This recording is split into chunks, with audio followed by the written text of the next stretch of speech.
Do, do, do, do. Hello and welcome to Saber Outdoors. My name, of course, is Mark Alexander, your wonderful host. And all you future people that are watching this way off in later days, thank you so much for watching. We're going to go through this step by step. I'm a little bit discombobulated. I'm watching myself in the camera, and it's like it doesn't translate to my actual brain. But uh, but guys, we're gonna give it a minute or something and see how many people show up, if anyone shows up. If no one shows up, I'll just talk to nobody, and you'll see this in the future, and it'll be like, why did I miss that? But we'll give them a solid minute, and then I'm going to start. So three, two, one, ba-boom. Okay, cool. So my name, of course, is Mark Alexander, like I've already said. And guys, I'm going to tell you about how to get started YouTubing and my journey through my first year of YouTubing. So when did I start YouTubing? I started, my first video went live on April the 20th, 2022. Now, when you get started on YouTube, one thing for sure, film at least a month of content ahead. Get ahead. That way that you can have a little breathing room if in my case, I am an outdoor fisherman. So if the fish ain't biting, if the weather's bad, if I've got equipment that's broke down, if I'm sick, I have videos to spare. I am not in a panic to get videos out. Now, the goal. Why did I start YouTubing? So, I started YouTubing because I had nothing to do all day to do it in and nobody to do it with. So, I was like, I'm going to pick me up a camera and I'm going to do it with you up there. Um, Guys, I just did this as something to do because I didn't have anything to do. I didn't have anything going. I had a lot of time on my hands that I didn't have anything to do. And so I did this because I'm already fishing, I'm already hiking, I'm already camping, I'm already doing these things and buying these things and living and learning and doing the things that I was doing already. I just started filming it. And that moves into the next thing, picking a name. So when you are thinking about doing this seriously, pick a good name. Now, if you want to try your luck as Country Boy 85 million, you're more than welcome to do that. If you want to be you know Mark underscore score 955 Alexander and try your luck with that kind of name, go for it. I'm not going to tell you no, but that's not a name that's very, it doesn't come off the tongue very well. It's not something that hey, I got a person watching me, what's up you. It's not a name that comes off the tongue very well. It's not a name that's memorable. It's not easy to remember or say. It's got numbers, it's got all kinds of extra. Saber Outdoors is the name I picked for myself.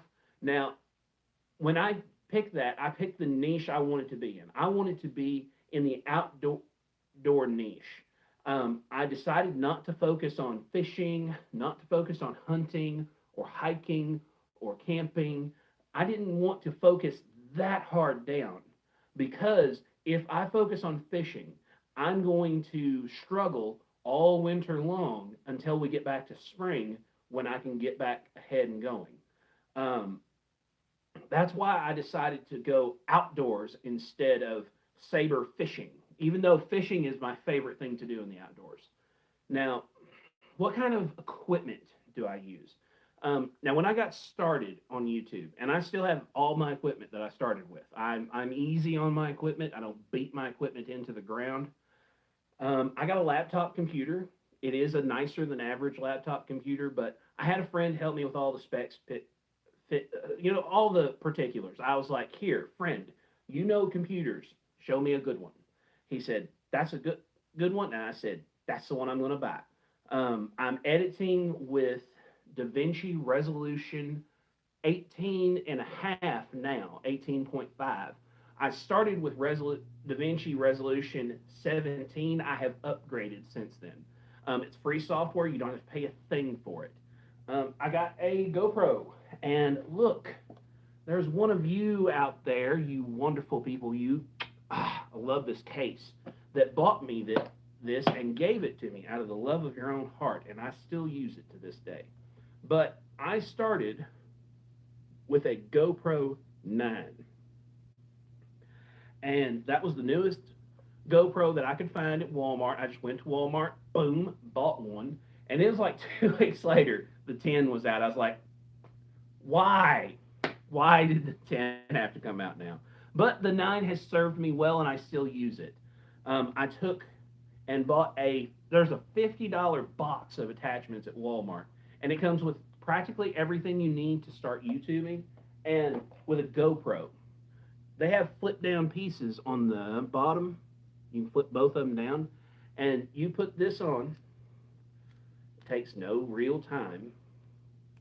And I always face my thumb screw away from where my battery and memory card is. That way, if I need to, I can open my door and work on my stuff. But I just take this. I have, in that same $50 kit comes a chest mount, and I will flip that piece of rubber that holds it shut and put it in. Boom, ready to go. Every shot you see filmed and I'm not in it is filmed exactly like this. But I upgraded after a while. After a little while, I needed a charger so that I could charge my batteries outside of my GoPro. I've got 3 spares that aren't in cameras. I've got 5 batteries total, and I've got 2 cameras. I do have my other camera right here, courtesy of Versatile Vinyls. He decided he didn't want to use it, so I bought it from him. By the way, Versatile Vinyls is really cool people, and he's about to have a baby before very long. So congratulations if you haven't seen this already, Luke. I hope you are a great dad, and I hope Serenity is a great mom, and everything goes smooth. But I bought this and a bunch of different attachments. There's a truckload of attachments for GoPros. You could get lost in it for a long time. I'm not going to waste my time with it. I wonder if this would, look at that. I've got like an impromptu head mount. But the last piece of equipment that you need a tripod. You absolutely need a tripod. You are on a tripod. You up there. I pointed at the tripod, but you're up there. This is an ultralight tripod that I picked up at Main Street Ben's. It was only a few dollars because I try as much as I can not to like spin myself into oblivion on things. But this is, I don't know what name of the brand, but this is really light and tall enough that it's level with me to film with, and I can just sling it on my shoulder and go when I'm hiking or when I'm camping or when I'm doing something away from my vehicle, which is from time to time, depending on what we're doing. Now, the last piece of equipment that I regularly use, buy an external battery pack.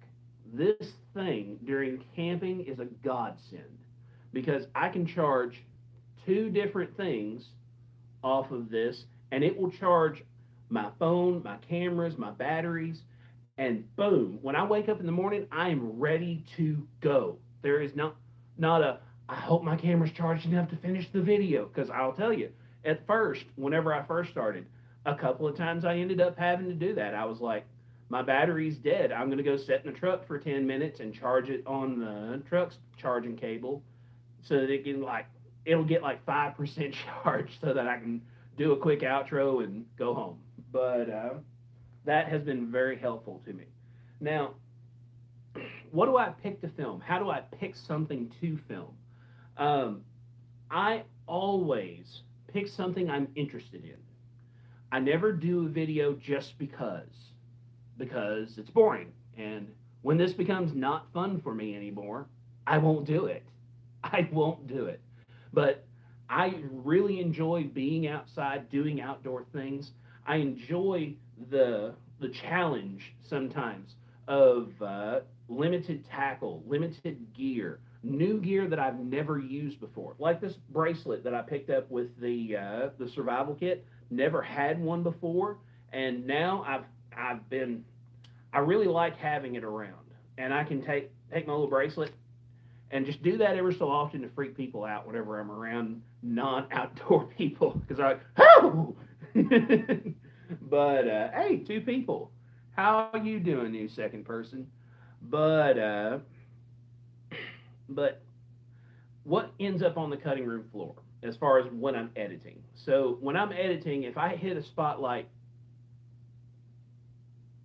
that where it's just dead space, I will chop chop bring that together. Or if I go on a rambling, blah, blah, blah, blah, blah, if I start talking about things that aren't really relevant to my video, or things that are maybe a little bit more than I need to share on the video, I will cut that part out and be like, boop, boop, boom. And I always, when I'm editing, I use a crossfade to fade between one scene to the next. It's usually 15 frames for the video, and intro, outro is 30 frames, crossfade. Um, how did I decide how many videos to post a week? I just kind of felt it out. I was like, let's try one video a week and see if I'm dying. Well, I did the one video a week. I'm not dying. So I built up a large amount of backlog. So I was like, let's go to 2 videos a week. So I went to 2 videos a week. And then I tried my luck.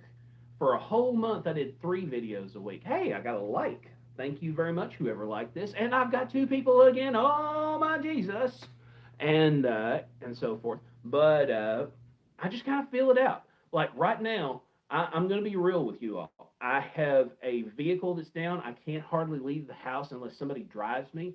So I was like, I'll just talk to you all for a live, and I'll just tell you about my experiences, take questions, whatever's going on, that's what I'm going to talk about.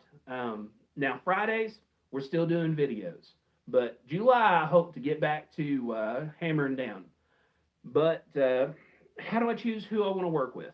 So I always make a point to tell people this is a family channel. We don't show drinking, we don't show cursing, we don't show foolish activities. Now, if something funny happens while we're doing it, or something dramatic happens, yeah, we're going to show that. But I try and keep a clean channel, a clean place, so that families can bring their children to my channel and say, "Hey, look, the new video's out. Let's watch it together."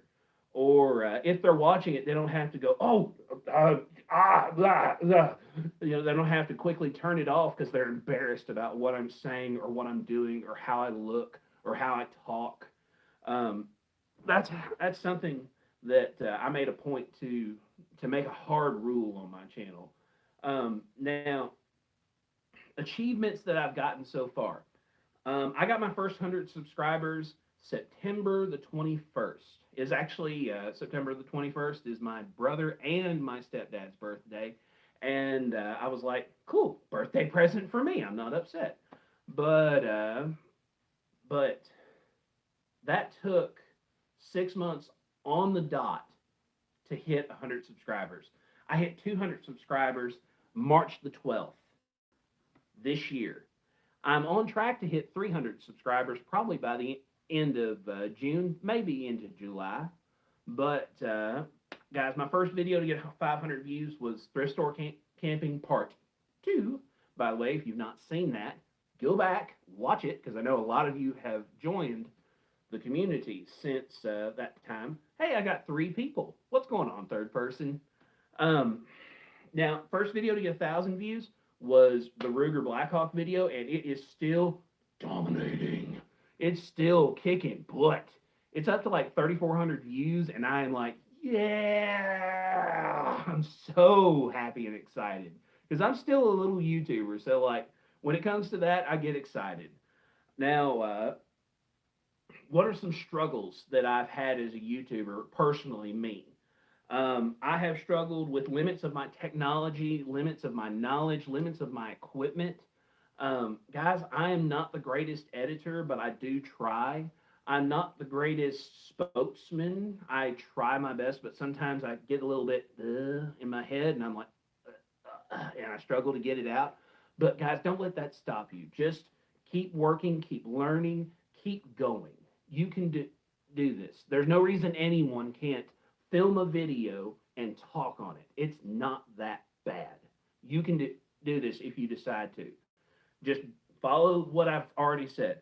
Guys, I've also had to deal with fish not biting. I've had to deal with stores not giving me permission to film inside of them. Why? I don't know. For me personally, I don't know why they don't want me to film, but I understand the reasoning that, they don't know me from Adam. They don't know that I'm a good, honest person. I could be a rat and they don't know. No, they don't know me. But I always make a point when I'm going into a business, when I'm going into a place. Can I film in your business? Can I expose your business to a wider audience? Even if it's just 10 people, maybe one of them has not heard of the business and will go there and support that business. One moment, please. I must refuel. What's Stone Cold say? Sip a Coke for the working man. Guys, I've had to deal with lost lures, guys, especially during the paint your bait video. By the way, go back and watch that if you haven't already.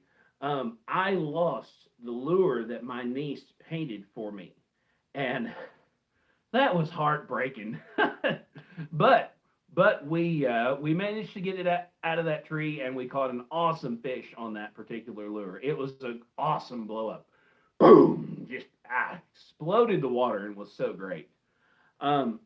Also, I have lost footage during that same video when I was filming for that. I lost an entire day's footage filming that. I had already filmed most of the video and caught fish, and I lost the footage. I was, stabbed me in the heart. And losing footage is way worse than not getting the shot. Not getting the shot, you never had it. When you lose the footage, it was right there and it just slipped through my fingers. And it was my fault. It wasn't a camera issue. It wasn't a computer issue. It was a Mark was dumb that day issue. But I've also had to deal with people not subscribing. So, like 95% of the people watching my videos, they're not subscribed. And guys, I'm not going to force anyone to do anything, but it helps me infinitely if you are subscribed. It doesn't cost anything. It's not like you're limited to 100 subscribes and then you're having to pay an extra amount. Now, one thing that I've had to deal with a little bit, but I'm usually relatively good at getting around it, is the weather. Because if it's pouring outside, or if it's rough on the water, or if it's windy, or if the sun's about to cook my brain, I have to either deal with it, get around it, work through it. I'll tell you, last summer I almost bit it, like that close to biting it during last summer, but that was the hiking video, and I got very hot, and I for sure got heat exhaustion. I'm not a doctor, and I don't play one on television. I think I had heat. I think I was on the edge of heat stroke, but I was not in a good way. But I hydrated and got into a cold place and got better. Now, guys, with YouTube, you have lots of unique experiences, lots of them, lots of unique things. I've got new friends that people I'd never spoke to before in my whole life. Oh, two people dropped off. Where you all run off to? But people I've never spoken to in my whole life, and they were like, "Hey, you're that YouTube guy. You want to go fishing, or you want to go do something with me?" Like Cody Perkins, perfect example. Cody Perkins, I had never spoken to him, didn't know anything about him or his family, and he was he reached out to me and was like, "Hey man, we should go fishing, me and you." I'm like, "Bet this weekend good for you?" Yeah. Excuse me, I have to get me another slug, another drink for those two that ran off. You all are missing out, you two. But oh, oh lordy.